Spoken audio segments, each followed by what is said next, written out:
all these things that we're going through in our life, and if we do not constantly live a life of thanksgiving, then deep down, what is the issue? We're unaware that it has been given to us from the Lord. And what do we end up falling into? Again, without acknowledging it, it's pride. It is the work of our hands. A person who is given such a great gift, usually, never forgets that it was given to him and is very thankful for it. Oftentimes, we ourselves are given so many gifts that we neglect it. How often do we in our prayers thank the Lord for His salvation? Have we done anything to attain salvation? Nothing. We've done nothing. We don't deserve salvation. We have done nothing to attain it. These things are like indicators to see if we are actually living a life of humility. Not just the mere acts. Glorifying the Lord. I'll take a verse from St. Paul and I'll relate it now back to the praise of St. Mary. St. Paul says in 1 Corinthians 15, "And last of all, as to one untimely born, he appeared to me also. For I am the least of the apostles, and not fit to be called an apostle, because I persecuted the church of God." Very good, very humble, right? He goes on to say, "But by the grace of God, I am what I am. And His grace towards me did not prove vain. But I labored even more than all of them, yet not I, but the grace of God with me." He says, I labored more than all the other apostles. He's telling them, I did everything. I did more than all the other apostles. St. Peter, I did more than St. Peter. St. John, much more than him.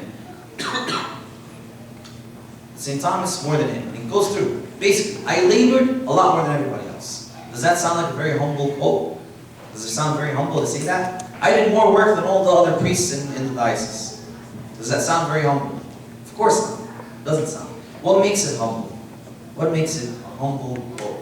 Because he says, by the grace of God, I am what I am. And although I labor all this, it is not me, but the grace of God with me. So a humble person, like St. Mary, acknowledges who they are, and God will lift us up. When God blesses us and gives us grace and lifts us up, at this point, we acknowledge His gift. We acknowledge His grace, and we thank Him for it, and we glorify Him for it. I take a small example, and we see it a lot in Koiba, right? Someone, is playing the game, they win the game, he scores like 35 points. You're like, wow, you're such a great player. You scored 35 points, you're so good. And then the person's like, no, I stink, I'm not good. I said, what do you mean you're not good? You scored 35 points, you hit the game winner. You dominated. It was like 40 to 20, and you scored 35. No, I'm not good, I stink. Does that make any sense? Does that make any sense to us? Doesn't make any sense. Not at all. Actually, believe it or not, in trying to be humble in this way, we actually rob God, in a way, of His glory. I'll tell you. A person, two ways we can rob God of His glory. One is when we acknowledge that we did it ourselves. So we take this person who played and say, oh yeah, because I was practicing so much, I just got so much better at my threes, and this, I put so much work in, and that's why I'm scoring 35 points. It's because I put a lot of hard work in. Right away, attributed all the glory to himself. Rob God of the glory. The other person who says, no, I stink, I'm not good. People aren't, blind. They know, right? It's also false glory, because you're, again, not giving the glory to God when you had an opportunity to. Right? We're not giving the glory to God. What should a person in this example say? Said, thank you, but by the grace of God, I am what I am. By the grace of God, I didn't make myself athletic. I was born with long arms, right? Or I was born such. This is all God's blessing to me. Praise be to God. Right? Same way we can look at St. Paul, because some people look at St. Paul and say he was very prideful. How can he say that he did more than all the other apostles? How can St. Mary say, I am blessed for all generations? What other prophet before St. Mary said, they will call me blessed forever, for all generations? Who said that? Did Isaiah say that? Did Jeremiah? In fact, Jeremiah was saying, the worst of himself, right? Isaiah didn't say it, neither did Jeremiah, neither did Moses. No one said this of themselves, right? But through the inspiration of the Spirit of God, St. Mary was able to say, I'm truly low, and I'm a maidservant, but He lifted me up. And this lifting me up is all due to Him, and I'm called blessed for this reason. How many times do we say, oh, I was just lucky? We use that term often. It was just luck. Oh, you did that, you won this TV, or you got this great job, or you did this. Oh, it's just luck. We attribute more glory to mere luck than we attribute it to God. What's wrong with saying God has blessed me? God blessed me. God gave me a grace, gave me something I don't deserve, that I did not work for really. And with this blessing, many good things come. Not me, but God. God gave it to me. St. Augustine has a very good quote. He says, "Humility is the foundation of all the other virtues. Hence, in the soul in which this virtue does not exist, there cannot be any other virtue except in mere appearance." So he's saying, basically what I'm about to say, humility is the foundation of other virtues. Humility is the door of the virtues. Without humility, you cannot have any other virtues. If you think you do, you're lying to yourself. Again, it is just an act, like the person who just says, "No, I'm the last person," that argues for hours later. It is just an act of a virtue. It's an appearance, but it's not an actual virtue. I'll tell you, can we attain patience among suffering without humility? What do you think? Can we attain humility? Can we attain patience among suffering without humility? No, we can't. Why? Because when someone frustrates you and drives you nuts and they're completely wrong and you're right, a lot of times we get angry and we lash out. We start yelling and screaming. "How could you do this to me?" Right? And they're completely wrong. They're sinful. They're wrong. But the person who is humble can be patient. Why? How does the humble person think? Humble person acknowledges, well, you know what? If I'm here in my spiritual life and this person is here, okay. Where were we all in the beginning? We're all at the bottom. If I'm at this level and he's here, by the grace of God, I didn't bring myself to this level. It's the work of God in my life. We're all in a different place. And he says what? Even though this person sinned against me here, you know what? Last year, I sinned against this person. Or just yesterday, I sinned a different sin. Or, you know what? God is so merciful to me and covers my sin that I shouldn't be so angry. Right? This is how you attain patience among suffering. It starts with humility. Knowing who you really are and not thinking so highly of yourself or blowing yourself up to something you're really not. We see what else? Gentleness. Humility is also the foundation to being gentle, acknowledging who you are. And we can go through all the other virtues, right? Humility truly is the foundation and the cornerstone and the door to every other virtue. And I'll read St. Augustine's quote again. "Humility is the foundation of all other virtues. Hence, in the soul in which this virtue does not exist, there cannot be any other virtue except in mere appearance." So, we said, true humility is a way of life, a perspective, a spirit of humility. And we said, true humility brings forth access to the power of God, because we're constantly asking the Lord, and He shall give. Right? Remember the verse, "Humble yourself before the Lord, and He shall" what? Lift you up. Why? Why does He lift us up?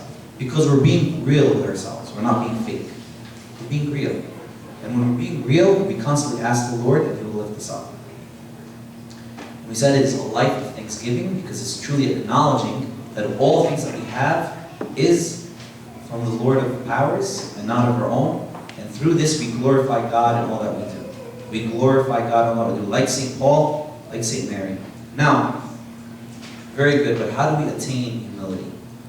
Because some of us would say, well, I thought I was supposed to do humble acts. I was supposed to go the extra mile and do this humble act and say this humble word. That's how I become humble. Now you're saying that's not how it works. So how do I become humble? How do I become humble? It's really two things. I'll give you one example. If we're saying that humility for us is really acknowledging who we really are, if we're saying humility means we acknowledge who we really are as humans, then how do you know who you really are? How would you really know who you really are? If the room or the church is completely dark right now, right? All the lights are off. You can't see anything. You can't see your hand. You can't see your feet. You can't see your shirt. You can't see anything. But then we see a small light at the end. If we approach this light, Little by little, we start seeing a little more. I might see 5 fingers, I get closer, then I actually see what I have on. I might see, oh, I had a stain on my tie, I can't go out like this. We start looking at ourselves a lot clearer. Because we what? We were in darkness and we approached the light. Who is the true light? It's God the Father. Right? God is the true light. He is the light of the world. So when we ourselves approach God, we can understand and see who we really are. This is the first step. So how do we approach God? Through prayer, through reading, through quiet time, having a relationship with our Lord.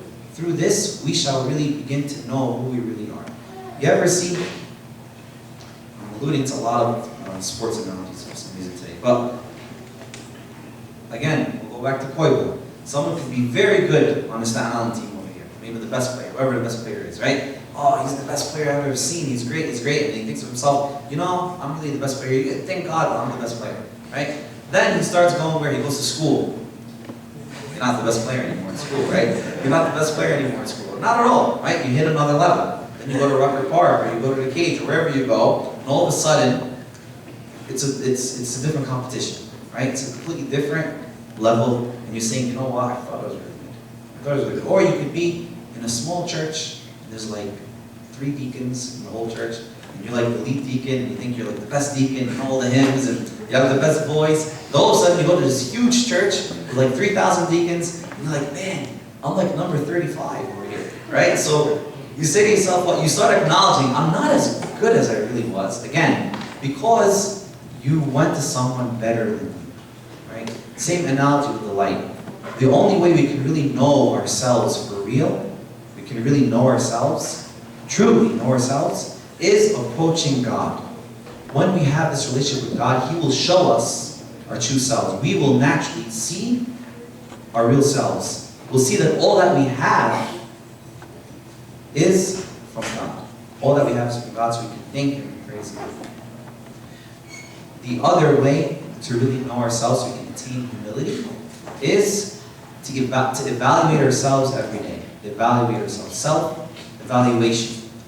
How often do we, if we sit with ourselves every day quietly and just retract, what did we do today? What am I doing today? What happened to me yesterday? Am I praying? Am I reading? What acts of love have I done? We start recounting and evaluating ourselves. Another example, hope the ladies don't get upset, but I don't think there's any woman on the face of the earth that leaves the house without looking at the mirror. I don't think, right? Of course not, right? Maybe. I haven't seen it. But you could tell, I guess, if they left without looking at the mirror, right? But usually, they all look at the mirror. Why? Because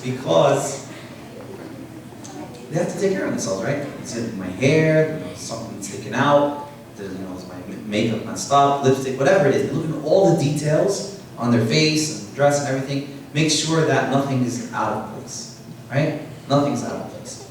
How often do we do that? Do we look at the mirror of our soul, right? Do we look at ourselves and say, before we leave, have I prepared myself? Or have I evaluated what I have done the day before? Have I sat with myself and evaluated and said, am I progressing towards God or not? Because in all reality, our spiritual life is either positive slope or negative slope. There's no plateau. There's no evenness. You can never be even in your spiritual life. Each day you're either getting further away from God or closer. That's it. There's no, I'm the same. How's your spiritual life? Same like I said. Never. It can't happen. It's either you're up or down. You're moving up or down. So evaluating ourselves, look into ourselves first, right? Any big decision we've ever had to make in our life, any big decision, when does it happen?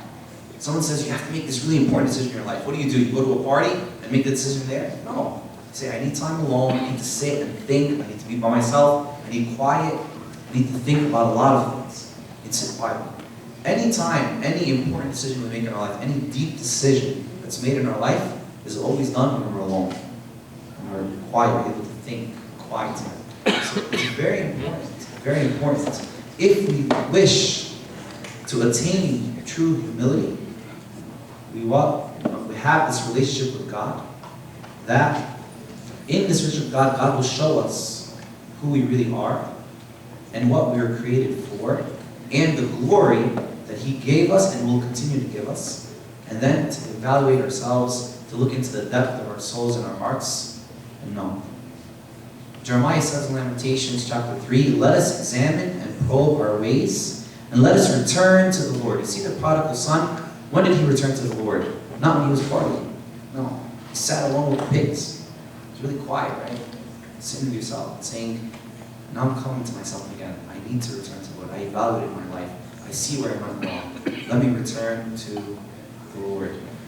Also says, David says in Psalm 4, tremble and do not sin. Meditate in your heart. Upon your bed, be still. I think it's fair to say if humility is the door and the foundation to all virtues, I think in a healthy Christian community or a healthy Christian household, a very humble church is a church without problems. A very humble church is a church that gives thanks to God. A very humble church is a church that glorifies God. We are all called to glorify God in our lives, in our actions, in our bodies, and all that we do. And the only way we can glorify God, is it has to begin with humility. And when we are truly humble, we can then acknowledge all the goodness and the grace and the gift that the Lord has done for us. Give Him thanks and truly glorify Him, like St. Paul and like St. Mary, who truly is a true example of humility. And I don't know if we could say with her that line, but something like that. But truly she was able to say in humility, behold, henceforth all generations will call me blessed. All generations will call me blessed. May God give us the journey, to start the journey to true humility, to start the journey to approach the true light. May God enlighten our minds and our hearts to return to Him and glorify Him in all that we do. And glory be to God forever and ever.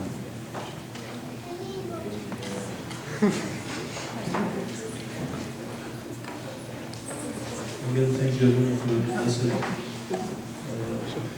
blessing of the word. Tomorrow, God willing, we'll start the Vespers at 7. And we will be blessed by Father Carlos Sade, Abolactolis from the Church of St. Nina in Syracuse, in upstate New York. So we will see you tomorrow, and then we'll continue the rest of the week Arabic sermons. Tomorrow will be English again. So God bless you.